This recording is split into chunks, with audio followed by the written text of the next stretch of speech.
Okay, let's get started.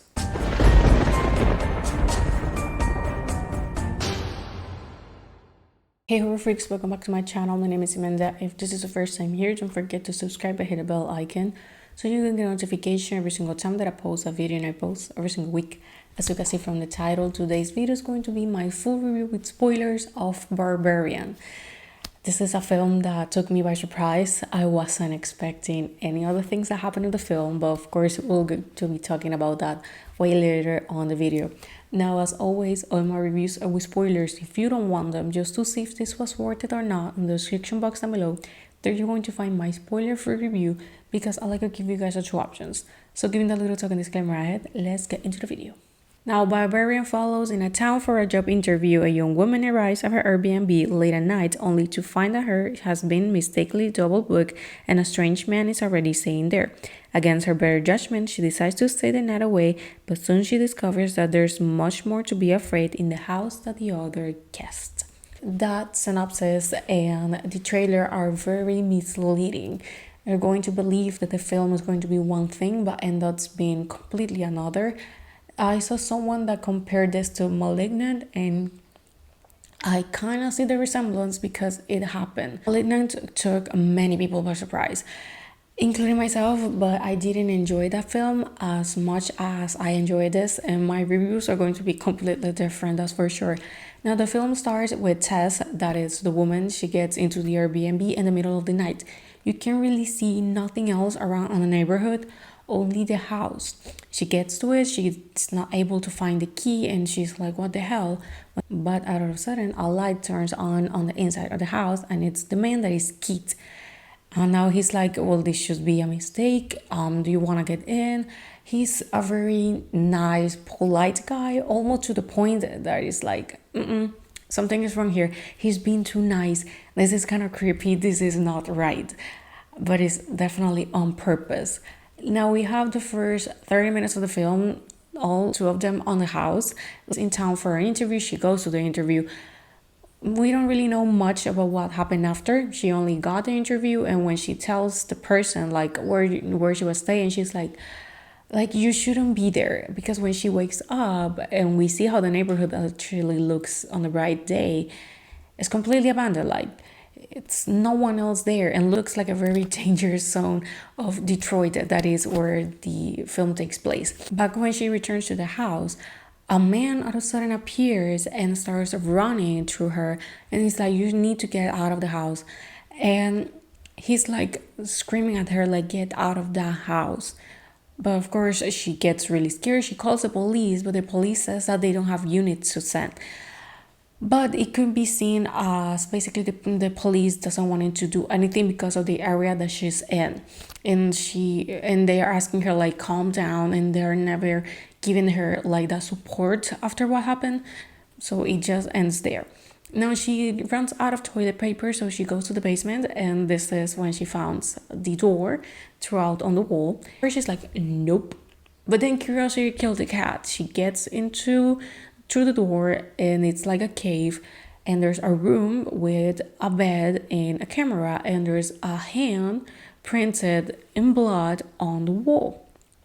And she gets very scared, and she gets locked on the basement because the door that leads you to the basement upstairs gets locked. And Keith just arrives, and there's, do you know that when basements have these windows, like really like small windows that you can see to the outside, just like a little like black phone. I know that many houses on the US that have basements have this. So by there, she's able to give him the keys because she has them on the pockets, and he's able to lock her out. And she's like, we need to go, I saw this, and there's no way that I want to stay here. But he's like, well, you're telling me this, so I want to see it because I can't just believe you, which kind of makes sense. But at the same time, no, because he goes downstairs and he doesn't reappear. And when she goes to look, she starts calling him, and you can hear him calling her for help. And there's another door on the cave, and that leads to stairs that go underground. We don't know how much, but it's a cave. And when she gets there, she hears him. There are even like cages, and it's like, what the hell is happening? when all of a sudden he appears and he has something bit me. And she's like, what the hell? And out of a sudden, a woman, like a type of creature, appears and smashes Keith's head through the wall and says, screams, and he cuts. And I was like, what the hell? Like, this was so out of sudden, because all of the time the film is tricking you to believe that the real danger here is Keith, not that something else is indeed on the house. Now the film jumps to the story of an actor called AJ that is portrayed by Justin Long. I think that he was the right person for the part. Basically, he's been accused of raping his co-worker, and he's basically broke since he has to hire some lawyers and no one wants to work with him, and he's basically an employee, but realizes that he's the owner of the Airbnb back in Detroit. So he decides to go and sell that property to get some money. And when he arrives, all of Keith's and Tess' stuff are there. There have been a few weeks since they got lost, but of course no one knows. And he arrives, and the first night he's like, fine, like what the hell is this? But he doesn't make such a fuss. The next day, he goes to the basement, he finds the door, he finds the tunnel, he finds the creature, and Tess. Of course, Keith is dead, but Tess no. And this is when we learn that this is a woman that only wants to treat the master baby. She will get like real mad, and we don't know what could happen, but she's really strong, so she could kill you. At some point, the mother, that is the name of the creature, is distracted with AJ, so Tess is able to run away and she gets to the outside. And this is when the homeless man that was following her at the beginning reappears, and she's telling him like, we need to help him, I can't leave someone else behind. And he's like, no, you need to leave, like you shouldn't be going there, like that creature goes out at night, so you shouldn't be here all alone. She goes to a gas station, she calls the police, they don't believe her, and the way of course that she looks, the way she's talking, they think that she's a crackhead, and they don't believe her. They get into the house, but they don't investigate because of course she doesn't have the keys and she doesn't have any type of evidence, only what she's saying. But because of the place where the house is and everything, they don't believe her, so they leave. She decides to break a window on the house. She gets her keys and she's about to leave on her car. She decides to return for AJ. She returns for AJ, but AJ is already trying to survive, and he finds another room. And this is when we see a man on a bed. Now, while all of that happened, some moment there's a flashback of a man that was buying things for a baby. This woman is helping him to get some stuff, and he sees a woman. He follows her. He gets into her house. He unlocks a window and leaves, like he tricks her, thinking, making her look himself as some employee that, you know, like he wants to check something on the neighborhood. And he unlocks the window. Of course, we know what was going to happen, and AJ finds her dress. This man that is called Frank, he used to get women to rape her and film them. Like, he has a lot of tape, so that's why there was a camera and a bed. He will rape them, get them pregnant, and rape the daughters. What happened to the sons, we don't know, probably killed them.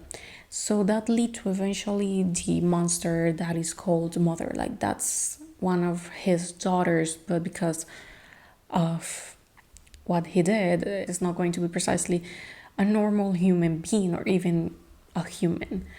So AJ finds Frank. He's still alive. He kills himself in front of AJ. And AJ and Tess are able to finally escape because Tess returns. And he accidentally shoots her on the stomach, so now she's hurt.